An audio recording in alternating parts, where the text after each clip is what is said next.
تفہیم القرآن سید ابوالعلا مودودی سورۃ المجادلہ تمہید بسم اللہ الرحمن الرحیم۔ نام: اس سورۃ کا نام المجادلہ بھی ہے اور المجادلہ بھی۔ یہ نام پہلی ہی آیت کے لفظ تجادلوکا سے ماخوذ ہے، چونکہ سورت کے آغاز میں ان خاتون کا ذکر آیا ہے جنہوں نے اپنے شوہر کے زہار کا قضیہ رسول اللہ صلی اللہ علیہ وآلہ وسلم کی خدمت میں پیش کر کے بار بار اصرار کیا تھا کہ آپ صلی اللہ علیہ وآلہ وسلم کو ایسی صورت بنائیں جس سے ان کے اور ان کے بچوں کی زندگی تباہ ہونے سے بچ جائے، اور اللہ تعالیٰ نے ان کے اس اصرار کو لفظ مجادلہ سے تعبیر فرمایا ہے، اس لیے یہی اس سورت کا نام قرار دیا گیا۔ اگر اس کو مجادلہ پڑھا جائے تو اس کے معنی ہوں گے بحث و تکرار، اور مجادلہ پڑھا جائے تو اس کے معنی ہوں گے بحث و تکرار کرنے والی۔ زمانہ نزول: کسی روایت میں اس امر کی تصریح نہیں کی گئی ہے کہ مجادلہ کا یہ واقعہ کب پیش آیا، مگر ایک علامت اس سورت کے مضمون میں ایسی ہے جس کی بنا پر یہ بات تعین کے ساتھ کہی جا سکتی ہے کہ اس کا زمانہ غزوہ احزاب شوال سن 5 ہجری کے بعد کا ہے۔ سورہ احزاب میں اللہ تعالیٰ نے منہ بولے بیٹے کے حقیقی بیٹا ہونے کی نفی کرتے ہوئے صرف یہ ارشاد فرما کر چھوڑ دیا کہ وَمَا جَعَلَ أَزْوَاجَكُمُ اللَّائِي تَظَاهَرُونَ مِنْهُنَّ أُمَّهَاتِكُمْ، اور اللہ نے تمہاری ان بیویوں کو جن سے تم زہار کر بیٹھتے ہو تمہاری مائیں نہیں بنا دیا ہے، مگر اس میں یہ بات نہیں بتائی گئی کہ زہار کرنا کوئی گناہ یا جرم ہے، اور نہ یہ بتایا گیا کہ اس فعل کا شرعی حکم کیا ہے۔ بخلاف اس کے اس سورہ میں زہار کا پورا قانون بیان کر دیا گیا ہے۔ اس سے معلوم ہوتا ہے کہ یہ مفصل احکام اس مجمل ہدایات کے بعد نازل ہوئے ہیں۔ موضوع اور مباحث: اس سورت میں مسلمانوں کو ان مختلف مسائل کے متعلق ہدایات دی گئی ہیں جو اس وقت درپیش تھے۔ آغاز سورت سے آیت 6 تک زہار کے شرعی احکام بیان کیے گئے ہیں، اور اس کے ساتھ مسلمانوں کو پوری سختی کے ساتھ متنبہ کیا گیا ہے کہ اسلام کے بعد بھی جاہلیت کے طریقوں پر قائم رہنا اور اللہ کی مقرر کی ہوئی حدوں کو توڑنا یا ان کی پابندی سے انکار کرنا یا ان کے مقابلے میں خود اپنی مرضی سے کچھ اور قاعدے اور قوانین بنا لینا قطعی طور پر ایمان کے منافی حرکت ہے،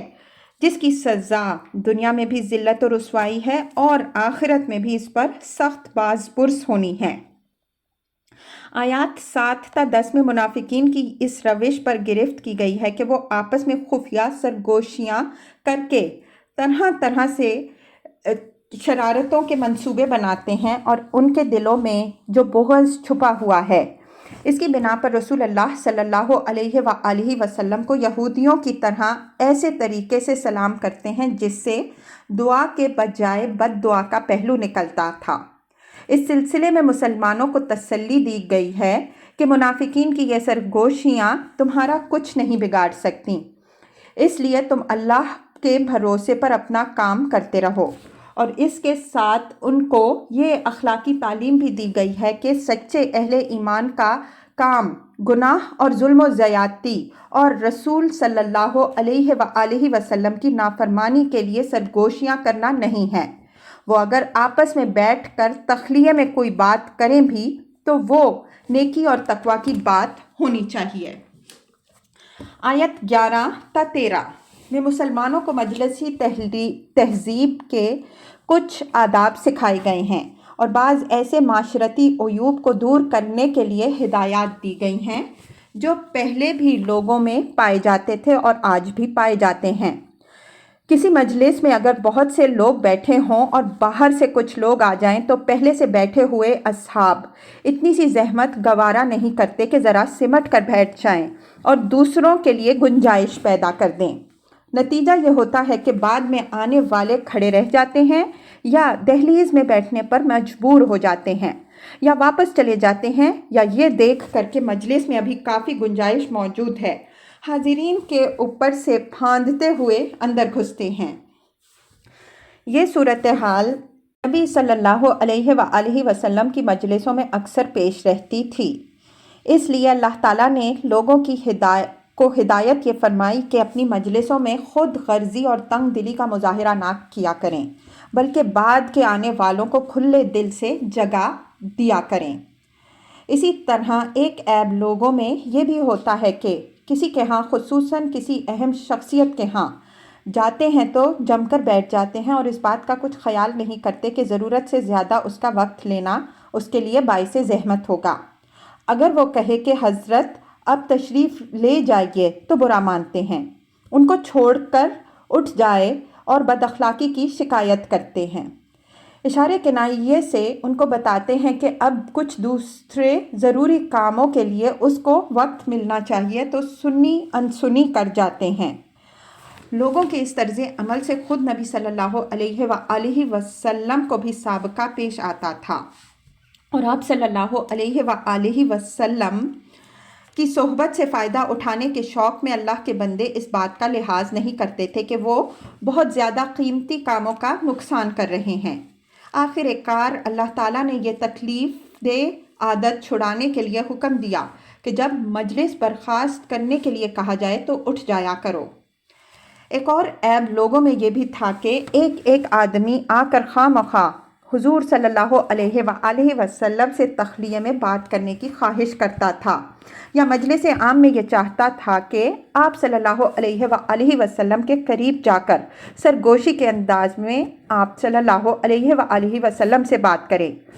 یہ چیز حضور صلی اللہ علیہ وآلہ وسلم کے لیے بھی تکلیف دہ تھی، اور دوسرے لوگ جو مجلس میں موجود ہوتے ان کو بھی ناگوار ہوتی تھی۔ اس لیے اللہ تعالیٰ نے یہ پابندی لگا دی کہ جو شخص بھی آپ صلی اللہ علیہ وآلہ وسلم سے علیحدگی میں بات کرنا چاہے وہ پہلے صدقہ دے۔ اس سے مقصود صرف یہ تھا کہ لوگوں کو اس بری عادت پر متنبہ کیا جائے تاکہ وہ اسے چھوڑ دیں۔ چنانچہ یہ پابندی بس تھوڑی دیر تک باقی رکھی گئی، اور جب لوگوں نے اپنا طرز عمل درست کر لیا تو اسے منسوخ کر دیا گیا۔ آیت 14 سے آخر سورہ تک مسلم معاشرے کے لوگوں کو، جن میں مخلص اہل ایمان اور منافقین اور مذبذبین سب ملے جلے تھے، بالکل دو ٹوک طریقے سے بتایا گیا کہ دین میں آدمی کے مخلص ہونے کا معیار کیا ہے۔ ایک قسم کے مسلمان وہ ہیں جو اسلام کے دشمنوں سے دوستی رکھتے ہیں، اپنے مفاد کی خاطر اس دین سے غداری کرنے میں کوئی تعامل نہیں کرتے جس پر ایمان رکھنے کا دعویٰ کرتے ہیں، اور اسلام کے خلاف طرح طرح کے شبہات اور وسوسے پھیلا کر اللہ کے بندوں کو اللہ کی راہ پر آنے سے روکتے ہیں، مگر چونکہ وہ مسلمانوں کے گروہ میں شامل ہیں اس لیے ان کا جھوٹا اقرار ایمان ان کے لیے ڈھال کا کام کرتا ہے۔ دوسری قسم کے مسلمان وہ ہیں جو اللہ کے دین کے معاملے میں کسی اور کا لحاظ تو درکنار، خود اپنے باپ، بھائی، اولاد اور خاندان تک کی پرواہ نہیں کرتے۔ ان کا حال یہ ہے کہ جو خدا اور رسول صلی اللہ علیہ وآلہ وسلم کے دین کا دشمن ہے، اس کے لیے ان کے دل میں کوئی محبت نہیں ہے۔ اللہ تعالیٰ نے ان آیات میں صاف فرما دیا ہے کہ پہلی قسم کے لوگ چاہے کتنی ہی قسمیں کھا کھا کر اپنے مسلمان ہونے کا یقین دلائیں، در حقیقت وہ شیطان کی پارٹی کے لوگ ہیں، اور اللہ کی پارٹی میں شامل ہونے کا شرف صرف دوسری قسم کے مسلمانوں کو حاصل ہے۔ وہی سچے مومن ہیں، انہی سے اللہ راضی ہے، فلاح وہی پانے والے ہیں۔